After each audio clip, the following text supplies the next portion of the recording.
Si je devais résumer une chose que j'ai enfin comprise dans mon parcours de flamme jumelle, c'est que la séparation n'est pas un échec, c'est une initiation. Pendant longtemps, j'ai cru que si l'autre s'éloignait, c'est que quelque chose n'allait pas, que j'avais mal fait, mal dit ou que je n'étais pas assez.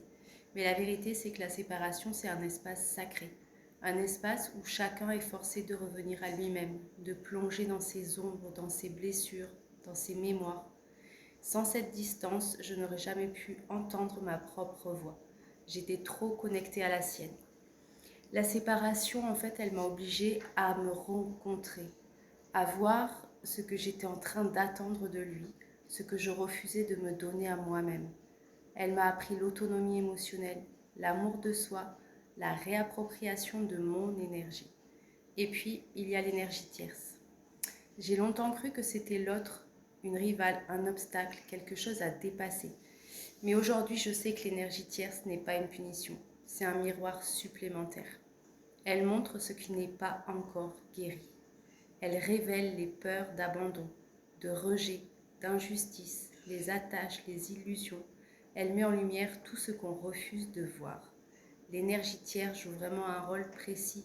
Elle protège le masculin tant qu'il n'est pas prêt à revenir.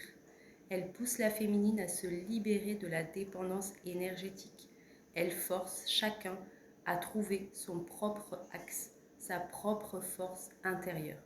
Ce n'est pas l'énergie tierce qui empêche le lien, c'est le lien qui n'est pas encore prêt à se vivre. Vraiment, prenez bien conscience de ça. Alors oui, la séparation, elle est douloureuse. Oui, l'énergie tierce est déstabilisante, mais avec le recul, je peux dire que rien n'était contre moi, tout travaillait pour moi. Et si aujourd'hui je suis plus sereine, je suis plus stable, plus consciente, plus ancrée dans ma valeur, c'est grâce à ce passage-là, grâce à cet espace où j'ai dû apprendre à exister sans lui. Et c'est seulement en me retrouvant que le lien a commencé à se réaligner. Dans le parcours, on ne perd jamais l'autre.